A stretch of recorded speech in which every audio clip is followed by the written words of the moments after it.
Ministeerri Muummee Abiy Ahmed boru onkololeessaa 18 bara 2018 mana marii bakka bu'oota uummataatti argamuun gaafiiwwan miseensota mana marichaarraa ka'aniif deebii kan kennan ta'uu manni marii bakka bu'oota uummataa beeksisee jira. ቀይ ባህር መልሶ ለመጠየቅ የሚሰጋ የሚጠራጠር ትውልድ መፈጠሩ የስነልቦና ስብራት አካል ነው።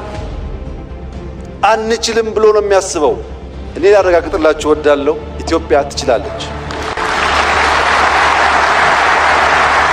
ኢትዮጵያን የሚያክል ሀገር ኢንካፕሱሌትድ ሆና ለልጆቻችን መሸጋገር አለበት ብሎ ማመን ተገቢ ሐሳብ አይደለም። በሰላም በዓለም ሕግ መሰረት ኢትዮጵያን ከዘጋት በርና ድሃ ካስባላት መጠሪያዋ መገላገል አለባት ብለን ስለምናምን በየትኛው መድረክ ከኢትዮጵያ ጋር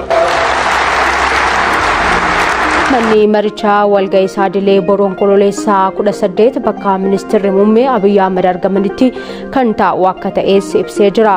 እጃችን ከምን ጊዜውም በላይ walga'ii kanarrattis miseensonni mana marichaa haasawaniinsaa manneen bakka bu'oota uummataa fi federeeshinii irratti pirezidaant Taayyee Asqasillaaseen taasisan ilaalchisuudhaan gaafiiwwan garaagaraa kan dhiyeessanii fi Ministeerri Muummee Abiy Ahmedis deebii fi ibsaa kan kennan ta'uun ibsamee jira.